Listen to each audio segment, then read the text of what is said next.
Tenemos como siempre al ingeniero Albuquerque con nosotros y quisiéramos decir que, ingeniero, para mí es muy difícil usar la palabra intereses, porque José nos fuerza y nos obliga a tener que decir intereses y capital. Los intereses y capital hacen que los hombres cambien mucho su agenda. Y hay tres temas que quisiéramos tratarle. Uno está pendiente, que es el tema del tiempo. Se quedó pendiente. Pero en el interregno aparecen dos informaciones. Una es la de hoy. Ayer llegó el primer embarque para probar Catalina algunas cosas. Por ejemplo, probaron el espigón, probaron el desembarque, van a probar una de las plantas, varias cosas. Y lo segundo es algo interesantísimo, que en una provincia canadiense que está cerca de Alaska, apareció un gran agujero que no se había descubierto nunca. El agujero más grande que existe en la Tierra, en el planeta Tierra, el hombre no lo había descubierto. Un agujero de dimensiones enormes, mientras el mismo día parece que el hombre posaba una sonda sobre Marte. Entonces hay como una contradicción de cómo la tecnología avanzó tanto como para llevar una sonda al planeta Marte, mientras no habíamos descubierto el agujero más grande que perfora nuestro planeta. Las tres cosas se las dejamos al ingeniero Albuquerque y comenzamos justamente por el carbón. Bien, como ustedes saben, esas son dos plantas que van a generar, se ha dicho, un poco más de lo que se había anunciado al diseño. Va a generar cerca de 750 megavatios. Creo que la prensa no maneja bien la información cuando dice para probar las plantas. No, esas 38,000 toneladas, claro, va a ser el primer carbón que va a usar la primera unidad. Pero esas plantas, las dos, van a consumir entre 1.500.000 a 1.600.000 toneladas. De 1.500.000 a 1.600.000 toneladas, dependiendo, claro, de que se cumpla, y sé que van a cumplir, con las características del carbón que requiere el diseño de esa planta. Esas plantas fueron diseñadas para consumir un carbón subbituminoso. Es bueno que la gente sepa que hay diferentes tipos de carbón, que va desde el subbituminoso, bituminoso, antracítico, y que el carbón se caracteriza en términos de su calidad por el contenido de humedad, el contenido de azufre, el contenido de vanadio y otros minerales pesados, pero también por el contenido calorífico por libra de peso. Es decir, ese carbón subbituminoso debe tener entre 9.600 a 10.000 BTU por libra. Ahora, si fuera antracítico, pero no lo diseñaron para eso, que es el mejor de los carbones, entonces sería 12.000 BTU por libra. Para que uno tenga una idea clara de qué es eso de BTU, BTU quiere decir British Thermal Unit, unidad térmica británica, British Thermal Units, y esas unidades térmicas británicas, por ejemplo, en un metro cúbico de gas natural, eso tiene 34.000 BTU, y incluso el gas natural se vende por millones de BTU. Aquí en República Dominicana es horrorosamente caro. Nuestros amigos de la A están haciendo su agosto con gas, lavando oro con gas natural, que lo venden a $17 el millón de BTU. Cuando usted busca entonces el precio internacional del gas natural licuado, y anda por los $5 o $6, pero aquí se vende el millón de BTU. Bueno, entonces así el carbón también tiene su precio en función de esto. Entonces, ¿no será que le suman el costo del almacenamiento? Pero bueno, pero que no puede ser. ¿Qué costaría almacenar un metro cúbico de gas? Una milésima de centavo. No, hombre, hay que tener respeto por los pueblos. Bueno, entonces, esas dos plantas, cuando estén en plena generación, produciendo los 750 megavatios, van a consumir más o menos, si se divide, 1.600.000 toneladas de carbón entre 365 días, porque esas plantas nunca se podrán apagar. Es bueno que la gente sepa eso también. Plantas así son de generación en base, para apagarlas solo conforme diga el manual, y hacer todo tan bien hecho con la idea de que nunca haya un accidente, porque un accidente que pare una planta de esa, esta inmensidad industrial de esa magnitud, ponerla nuevamente en operación, una vez alcanza el estado estacionario, es muy costoso que se interrumpa. Y el estado estacionario es cuando todas las condiciones termodinámicas están ajustadas a las especificaciones de diseño. Y las condiciones termodinámicas, para que el pueblo entienda bien, son las temperaturas que tiene que funcionar cada operación unitaria, la presión a que tiene que funcionar, etcétera.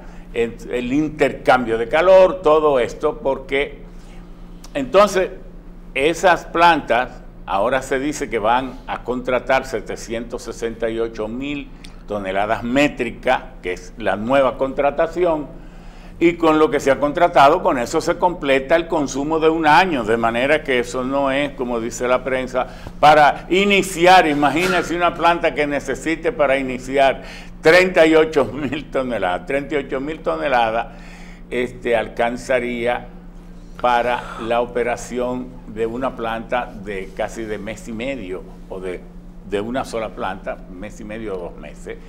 Y se ha logrado un precio excelente, ese de $71, de manera que ojalá continúen con la misma transparencia, José Israel, que den las informaciones, y yo pienso que eso es lo que más conviene, porque ha sido un proyecto que ha sido ejecutado. Al final, ese es un proyecto, como decía Balaguer, hecho con recursos propios, porque todos los financiamientos, excepto unos 400, 500 millones de dólares, fracasaron, no por una razón ocurrida en Brasil, por los escándalos de la misma empresa internacional, por problemas internos también de denuncia, descreimiento.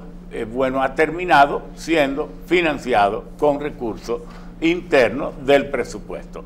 Una obra de una magnitud tal que debió haberse financiado con recursos externos, porque eso sin duda que impacta el presupuesto y la disponibilidad de recursos para el país. Sería una pregunta. Después que uno ve el esfuerzo que ha costado construir la planta y los beneficios que se espera, ¿usted cree que vale la pena o es demasiado extemporáneo hablar de la posibilidad de que la vendan? Porque dicen que no, que eso después que esté funcionando lo van a vender.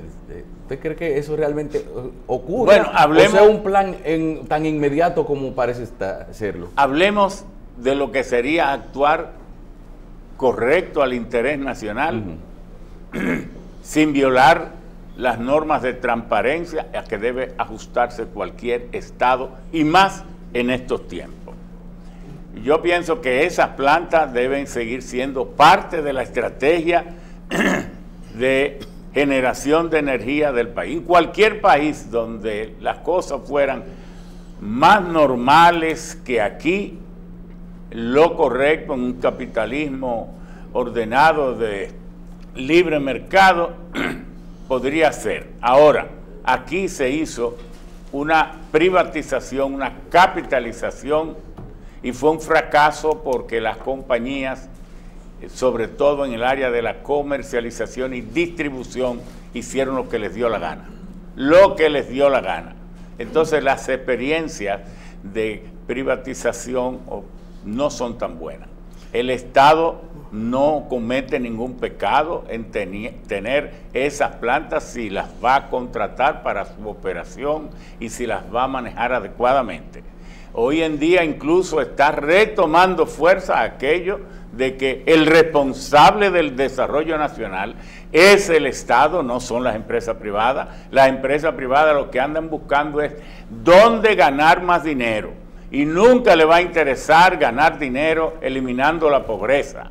No, es el Estado el responsable de desarrollar el país, pero no desarrollarlo para el 35 o el 40% de la población como está ocurriendo, que el Banco Central dice se crece 6, 7, 5%, pero eso es el crecimiento del 35, 40%, porque el Banco Mundial, que es más poderoso que el Banco Central y dice más verdades que el Banco Central, lo que dice es que como el 70% de los dominicanos gana 20,000 pesos o menos de salario, que es la renta que disponen, y el salario en los últimos 10 años ha perdido el 30% del poder de compra, lo que está ocurriendo aquí es una reversión del poco o mucho ingreso o crecimiento que había y no un crecimiento neto para todos. Entonces, creo que el Estado tiene una función que si la quiere asumir con responsabilidad, yo apoyo. Y el surgimiento de las economías que hoy son el milagro del desarrollo del mundo es porque el Estado asume esa responsabilidad. Ahí está China, que es algo para uno quedarse espantado. Ahí está Corea del Sur, ahí está Singapur y por otra parte ejemplos que no son exactamente de la misma naturaleza, pero España es otro milagro que solo los españoles no lo entienden. Un país que era el casi semifeudal después de Franco en 40 años está entre los 20 economías más avanzadas del mundo. Pero hay un tema, Ramón, que me preocupa. Señalaste hace un rato que AES tiene una ganancia enorme en la venta de gas natural. De gas natural. ¿Quién le compra gas natural a ellos? A ellos. Sí. O le compran las industrias, le compran los que tienen estaciones de distribución. El gas natural viene como gas natural líquido. Porque ya dijimos, y ahí podemos analizar brevemente qué pasó en Poliplas. ¿Qué es lo que pasa? El gas natural se venía usando antes que el petróleo y en China, 2000 años antes de Cristo, se usaba, se extraía del subsuelo y se transmitía por caña de bambú a los lugares de consumo. Pero todos los continentes están cruzados de gasoductos llevando gas natural. Lo está Asia, es más, de la Siberia van gasoductos pasando por Ucrania, a Alemania y a España y a Portugal, el gas ruso por el mundo, por Europa. Pero también de Alaska se pasan los gasoductos hasta Estados Unidos, de Bolivia se van a Argentina y se van a Chile, bueno, entonces, y a Brasil. Entonces, ¿qué es lo que pasaba? Que el gas natural, de repente nosotros hemos venido a conocerlo, un país que tiene mentalidad de leña y carbón, nosotros tenemos mentalidad de leña y carbón, pero la economía nos ha ido empujando a usar combustibles más complejos. Entonces, uno de ellos es el gas natural líquido. Pero, ¿por qué vino a traerse aquí en el 2002, que fue el primer país de América que vino el gas natural? Porque no se podía licuar y un barco no podía llenarse de ese aire, porque no era rentable. Entonces, gracias a Qatar, el hijo del emir, le dio un golpe de Estado y claro, a partir del 1990, ellos habían contratado unos científicos que lograron meter 600 galones de gas natural a presión barométrica, meterlo en un solo galón. Y entonces ahí la densidad térmica es tan alta que entonces los barcos pueden traerlo a islitas como nosotros, pero esos barcos y ese proceso para licuar el gas natural es lo que le llaman el proceso criogénico. que maneja las temperaturas extremadamente bajas. Y lo que pasó ahí en Poliplas, que el propio documento que publicó Poliplas explica ahí que ahí hubo un mal manejo atroz, porque ellos dicen el camión llegó a las 11, el camión de Propagás, y entonces a las 11:23 empezó la alerta. Pero cuando fuimos a ver al chofer del camión para que cerrara el flujo, estaba inmovilizado porque el frío del gas que se escapaba lo inmovilizó. Entonces yo me pregunto, ¿y no había nadie, ninguna persona alternativa para poder ir y cerrar eso? No lo había. Ingeniero, Entonces, sí. Antes de seguir, allá en Qatar, en el subsuelo, ¿en qué forma está ese gas? O en forma de, bueno, gaseoso, no, sí. líquido. No, déjeme decirle.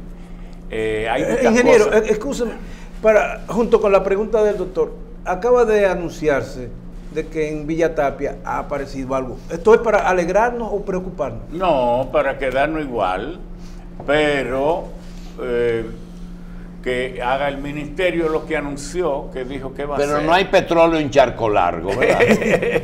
Bueno, eso le pasó una vez a don Antonio por llevarse de los intereses. Sí, pero díganos, el estado natural allá en Qatar, en el subsuelo. No, en el es gas. Es gas. Muy bien. Cuando lo toman de ahí y lo van a embarcar, ¿qué hacen con ese? Entonces cuando extraen el gas, Por parte. extraen el gas, lo envían a una planta de tratamiento. ¿Por qué? Porque ¿Por ese qué vía? Porque ese gas sale con mucha agua, puede salir con agua muy salina, sale con mezcla de otros gases, porque los gases que vienen del petróleo o que son producto de la decomposición de materia orgánica en ausencia de aire, que eso es lo que ocurre, cualquier materia orgánica que se decomponga en ausencia de aire genera hidrocarburos. Lo mismo que pasa en el pozo séptico de nuestra casa, que aunque entra un poco de aire, es muy poco, y entonces nosotros de nuestras heces fecales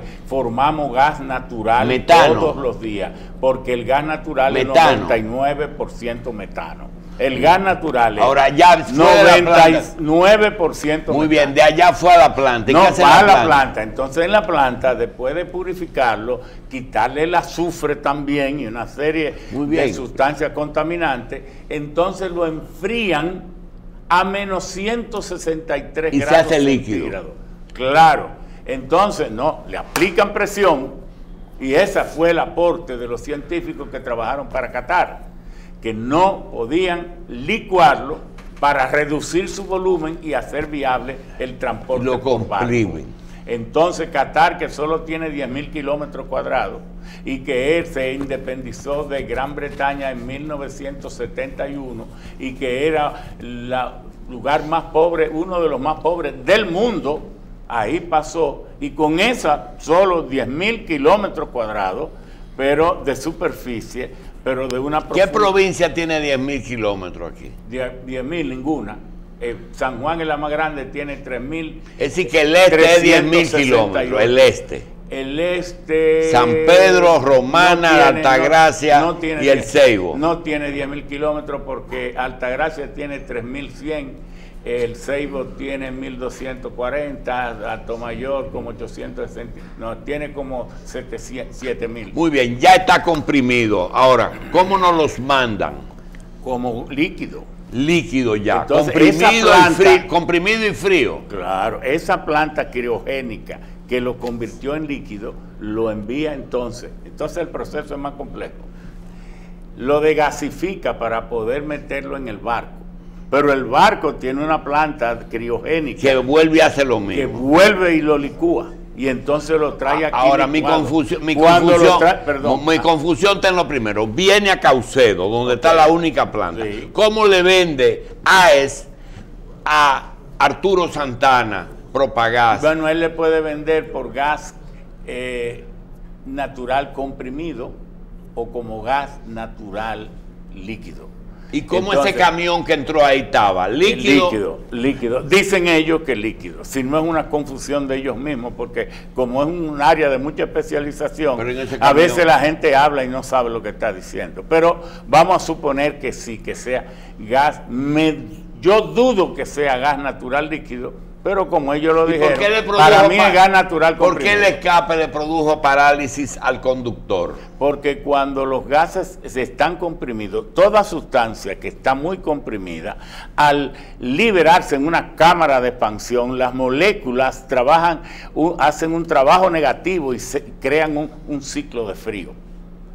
Es lo que pasa en los acondicionadores de aire. Tiene un compresor que comprime el gas de Freón. trabajo, freón no, que ahora son A402, de qué sé yo qué, que son los de la cuarta generación de gases refrigerantes. Bueno, entonces... Pues LP también en los carros públicos pasa eso. También pasa porque está muy gas comprimido. Ahora, la gran diferencia entre el GLP y el gas natural es que el GLP es una mezcla de 70% propano y 30% butano. Entonces, esa mezcla es más pesada que el aire. Si se escapa de un tanque, sale en expansión, pero se riega en todo el lugar y cuando estalla se lo lleva todo. El gas natural, ahí no debió haber ocurrido eso. Por eso es que merece una gran investigación. ¿Por qué? Porque el gas natural es más ligero que el aire. Ese gas debió Y subir, cuando debió se subir. escapa, lo que hace es que sube. ¿Por qué no subió? ¿Por qué se expandió? ¿Por qué se formó la nube? Porque ahí eso es una fábrica de plástico y hay que saber qué son los monómeros y todas esas cosas. Los polímeros. Y los polímeros. El etileno es el primero de los plásticos y por eso esa botellita de agua que le llaman PET quiere decir poliethylene. Entonces, pero los otros plásticos vienen de las olefinas y de los bencenos, el ciclo bencénico. Ay. Y entonces ahí ocurre el poliestireno, el polipropileno, el poliuretano, todo eso, todos son combustibles, porque todos los plásticos, el mundo consume el 5% de los 96 millones de barriles de petróleo que produce cada día para producir plástico. Vivimos en la era del plástico. Es la mejor forma de describir esta era. Hubo una era de piedra, una era de hierro, una era de cobre, una era de bronce, etcétera. ¿Cuál es la nuestra? La de los plásticos. plástico. ¿Por qué? El 80% de los artículos que nos rodean, las cosas que nos rodean, son plásticos. Pero hay que ¿Y el nunca plástico y el gas natural tienen el mismo origen? Claro, usted toma el gas natural para hacer plástico. Pero lo que no entiendo, Porque del metano, usted coge 2 moléculas de metano y hace una molécula de etano, y de ahí lo hace etileno, y de ahí lo hace el polipropileno. Entonces, los plásticos son totalmente combustibles, y usted no puede tener eso en el centro de una ciudad. Si la ciudad la planta estaba afuera, bueno, eso ya es parte de la historia, para eso está. La ley 6400 de medio ambiente, para eso está. El decreto que Balaguer emitió, el 1777, en 1971, para el uso, manejo, transporte de gases. Están también todas las leyes de seguridad industrial, pero ninguna la aplican. Entonces, el gas empezó a escaparse a las 11:23 y la explosión ocurrió a las 11:40. No había nadie, ni tenían traje para evitar la congelación y adherirse del frío. Eso fue, oiga, lo que le llaman un verdadero tollo, porque aquí no ha habido una autoridad que se atreva a ir a aplicarle las reglas a esa planta por ser de quienes son. Y el país no puede estar a merced de 5 o 6 multimillonarios. Eso es un crimen. La autoridad o son autoridad o deben irse de ahí. pero volviendo atrás, ingeniero, lo que no comprendo es cómo, habiendo esa diferencia de precios de costos tan alta, entre al precio que compra AES y al precio que vende AES, sus compradores locales no hayan provocado su propio suministro. No, porque eso no, ese gas no. Para eso tendrían que construir otra planta. Y puede hacer lo que quiera. Y el que use gas natural está obligado a ir donde ellos. ¿Por qué? Porque el país, una planta receptora que reciba, descargue, almacene y distribuya gas natural es distinta a una que use cualquier otro combustible. No, esa planta tiene un monopolio natural hasta que no existan otras plantas. Y una planta como esa puede costar fácilmente 500, 600 millones de dólares. Bueno, entonces ellos tienen, ellos les suministran a algunos consumidores, generadores de electricidad, mediante gasoductos, caso de los minas y otros lugares. No, los minas son ellos mismos. Son ellos mismos, y entonces, pero son plantas distintas, de empresas distintas. Y también a los que consumen en sus vehículos gas natural, que ese caso eso fracasó. Gas natural. Ellos le hicieron una concesión a Leonel Fernández para tratar de introducir el gas natural. No, pero fracasó básicamente por lo que yo le dije a Antonio Marte. Mira, te pusiste a hacer una serie de cosas sin consultar. Tú sabes que nosotros te hubiéramos dado la consulta de gratis. Mira, el primer error es que aquí se distribuye el gas natural a una presión muy baja y entonces los tanques tienen muy poco autonomía contenido, de viaje. Que hay que hacerlo. Claro, ¿por qué? Porque son unos tanques que el gas natural se distribuye aquí a 2.000 libras por pulgada cuadrada, cuando en todo el mundo es 3.000 libras por pulgada cuadrada. El mismo tanque, un poco reforzado. Por eso que no llegan a Santiago y tienen que coger claro, entonces el tanque hubiera tenido 33% más de gas. Un metro cúbico de gas natural equivale a 2.8 metros, a un galón de gasolina equivale a 2.8 metros cúbicos de gas natural. Y entonces se vende tan caro que nosotros en nuestra consultoría, empresas que nos han llamado porque quieren instalar de unas plantas que producen en China de gas natural para generar electricidad, y cuando nos dan el precio de $17 por el millón de BTU, cuando tú le metes número, entonces te sale más el precio del gas por kilovatio de electricidad que comprarlo directamente a las distribuidoras. ¿Y las autoridades no tienen el deber de limitar la ganancia? Pero claro, pero si no hay gobierno, si el gobierno está confabulado con los grupos de poder. Déjeme decirle algo. Usted ha tocado dos veces y lo hemos interrumpido con el problema de la autoridad y esa empresa. Le voy a contar algo. Yo no soy un testigo de excepción. Yo soy alguien que soy amigo de los tres sectores que le voy a decir. Fui amigo de Manolito Díez, dueño y fundador de Poliplas. Soy amigo de José Miguel y de Roberto. Y soy muy, muy amigo de Arturo Santana y de Pirigua. Ahora, yo le quiero decir una cosa. Hay una cosa que se llama empresas relacionadas. Eso es lo mismo. El suplidor de gas, Poliplas y Manicera es exactamente lo mismo, porque Manicera es el consumidor del producto que fabrica, único consumidor de hace 50 años, y le dio el capital a Manolito con un señor que se llama Jesús Hernández, que es el López-Gil. Ese es el arquitecto de ese grupo. Y abajo está Arturo y Pirigua, que comenzaron cargando gas en la revolución, son compañeros míos de toda la vida, pero ese grupo es lo mismo, ingeniero. Por eso es que usted ve. Ahora, ¿qué es lo que está pasando? Que pasó una tragedia, y las tragedias solamente se evitan con prevención. Esa descripción que hizo Poliplas era obligada porque le estaban cargando el dado entero a Poliplas y tuvo que dividir la responsabilidad. Bueno, si son los mismos. Fue el camión. Si son los mismos, él le dijo a un brazo, al otro brazo, eres tú el culpable. Sí, exacto, tuvo que decírselo porque no tenía otra salida. Sí, porque la indemnización viene, doctor, es muy grande, es un barrio entero. Pero usted que tiene este programa por su espíritu de servidor público y para ganarse unos pesitos, que a veces tiene más éxito como servidor que en lo otro. Usted tiene este programa para advertir a la sociedad de que hay problemas que se pueden evitar.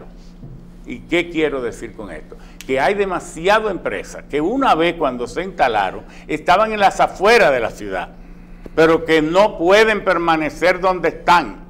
Pero quien invadió fue el sector, no fue la empresa. Es como Metaldón. Sí. Metaldón estaba en el kilómetro 6. Está bien, no, pero ya usted sabe que usted no puede atropellar a un peatón. Usted no puede atropellar a un peatón porque él tenga la imprudencia de meterse en la calle. Ya el pueblo está ahí. Lo que hay que sacar la empresa de ahí. Dice José Israel que la falla no fue ponerla a 6 kilómetros en una orilla del malecón. Si es así, no se podía matar al pobre Trujillo a orilla del malecón. Pero esa fue Metaldón, ¿verdad? Pero estamos hablando de... No, lo que queremos es hacer un llamado, y yo sé que también Revista 110 lo hace, a que hagamos un ordenamiento territorial que está pendiente. Eso está hecho. Eso está hecho, lo que no se ha cumplido. El ayuntamiento están privando ahí sí en muy light, muy cosa bonita, pero no cumple. Sí, pero ese tampoco. es tu síndico. Pero no importa. Estoy hablando del ayuntamiento que también falló.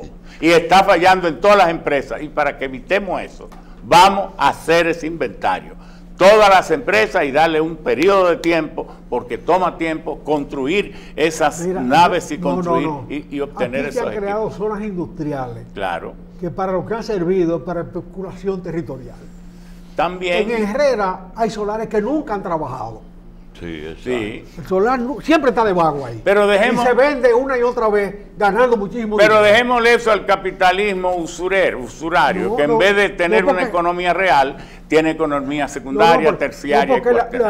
Pero miren. La distribución territorial se ha hecho. Claro. Cuando se hizo la zona industrial de Herrera, se pensó que eso nunca se llenaría de fábrica. Y es verdad, no se ha llenado. Claro. Ni se desarrolló. Porque se ha convertido en especulativo, porque nadie se mudó para allá. Una sola industria no se mudó para allá. Las que han subido ahí, ahí. Pequeñas industrias, almacenes. No empresas. Ahí hay una sola empresa. Es más, ya hoy no se puede trasladar Poliplas ahí. No, pero que puede, es que Poliplas se puede ir al kilómetro 24, 25, 26. Pero una empresa como Poliplas no y van a ganar dinero también porque ya con la vergüenza que pasaron por ser tan imprevisores, por no cumplir con las normas de seguridad industrial y todo, sea Propagás y Poliplas, sea quien sea, eso no puede estar ahí, sencillamente. Pero, ¿cuál es otro tema que usted... El tiempo. Bueno, el tiempo, usted sabe que Einstein, en 1905, derrumbó casi todos los santos que había colocado en altar Isaac Newton. Usted sabe que Isaac Newton había resuelto muchas cosas. Cuando él vio caer una manzana, dijo, bueno, es que hay una fuerza de gravedad que atrae esa manzana al centro de la Tierra. Entonces supuso la misma fuerza que atrae los astros en el espacio, es la misma fuerza. Y entonces él tenía el concepto de la gravitación universal que todos aprendimos en las escuelas. Pero llegó Einstein y dijo, eso no es así. Pero llegó Einstein también y dijo, tampoco el concepto del tiempo que tiene Newton, la física establecida en base a las leyes y los criterios de Newton, son ciertas. Porque él dijo nada más cierto que la relatividad, y por eso en 1905 escribió lo que se llama la teoría de la relatividad especial. Entonces él dijo, el tiempo, los relojes en manos de distintas personas que estén moviéndose en distintas condiciones no tienen la misma hora. Entonces incluso dijo, un relojes iguales, uno cerca del sol tiene que tener un minuto más adelantado que uno que esté en la Tierra. ¿Por qué? Porque el tiempo no existe cuando empieza la velocidad de la luz. Lo único cierto en el universo es la velocidad de la luz. La velocidad de la luz a 300.000 kilómetros por segundo es el fundamento de la ciencia einsteiniana. Y entonces la creencia de que el tiempo estaba estático y era una variable firme era el fundamento de la ciencia de Isaac Newton. Sí, pero se me mete ya me pierdo. Ingeniero, el hecho de que hace tiempo nosotros pensábamos que la luna estaba demasiado lejos y llegamos como si fuera Baní. Ahora, el hecho de Marte, que son años luz, pero no se tardan tantos años para llegar a la sonda. ¿Qué fue que acortaron? ¿Qué pasó? Que eso llegó. No, a Marte no está tan lejos. Son 453 millones de kilómetros y eso para las distancias. No es tan lejos. Para las distancias no. Astrofísicas no son nada. El mundo empezó a creer, el hombre empezó a sobrecogerse ante las explicaciones de su propio origen. El hombre empezó a sobrecogerse cuando pensaba darse una explicación del universo. Y así fue creando. Los religiosos fueron los primeros que anduvieron adelante, porque para ser religioso te coge un libro cualquiera o cualquier creencia, se la mete debajo del brazo y empieza a pontificar y a hablar a nombre de Dios. Y todo el mundo tiene que callarse y hasta tener miedo, porque uno no quiere que las fuerzas que él dice representar sean verdad. Entonces uno hasta eso miedo. Eso pasa con la ciencia también. Pues sí, pero no de la misma manera. Entonces empezaron los poemas a ser explicaciones de la naturaleza. Entonces, cuando viene Einstein y concibe que la luz viaja a 300.000 kilómetros por segundo y que la luz es el fundamento y tiene que ser el fundamento de toda la ciencia, ahí empieza a explicarse una serie de cosas. Por ejemplo, cuando el hombre cree una máquina que pueda viajar cerca de la velocidad de la luz, esa máquina se vuelve tan infinitamente pesada que se va convirtiendo en un agujero negro. Porque si la propia Tierra se pudiera contraer a una esfera de apenas 1.5 centímetros de diámetro, la Tierra adquiriría un peso tal que entonces curvara todo el espacio. Y ahí es donde el espacio no es otra cosa que una textura, un tejido de tiempo y espacio. Y ahí fue que Einstein dio las mejores explicaciones, pero él luego se dio cuenta que había cometido un error porque no podía combatir las explicaciones que Newton daba sobre la gravitación universal, porque Newton decía que la gravitación era instantánea, era una fuerza que se transmitía instantáneamente. Entonces Einstein demostró que nada puede ser más rápido que la velocidad de la luz y que si el Sol se apagara de repente, la Tierra no se apagaría de repente ni se desorbitaría, sino 8 minutos después, que es la distancia que toma a la luz viajar del Sol a la Tierra. La capacidad mental de nosotros no nos da para asimilar tantas cosas. Sí, pero eso simplifica mucho. Si uno busca la ligación que hay entre la gravedad y la fuerza centrípeta. No, porque la gravedad no es una fuerza. Perdón, Einstein también demostró que la gravedad es la curvatura del tejido que forman el espacio y el tiempo ante un cuerpo universal tan pesado como el Sol. La gravedad es prima hermana de la centrípeta, ingeniero. Señores, den esa discusión. Bueno, otro día. No nos confundan. Otro día y por fin. No, otro día no. Por fin. Otro escenario, eso hay que hacerlo. No, pero fin. Estamos locos, está loco. Por el centrípeta, ¿verdad? No. Por fin, el físico y astrofísico norteamericano, Hubble, demostró que el espacio iba siempre en expansión, contrario a lo que creía Einstein, de que el espacio era limitado en sus dimensiones. Y entonces Einstein lo reconoció, poca gente sabe eso, y dijo: ese fue el peor error de mi vida, y entonces creó la constante cosmológica, que hoy en día es lo que sirve de base para el diseño de hecha tecnología de muchas naves, como el InSight, que pudo viajar a velocidades de cerca de 90 Yo le planteé el tiempo y tenía en la cabeza pensada plantear el tiempo del infinito, pero olvídese de esas dos cosas, váyase para su casa tranquilo, que aquí no estamos en la capacidad de asimilar tanto conocimiento. Bueno, ingeniero, gracias. Ok, encantado.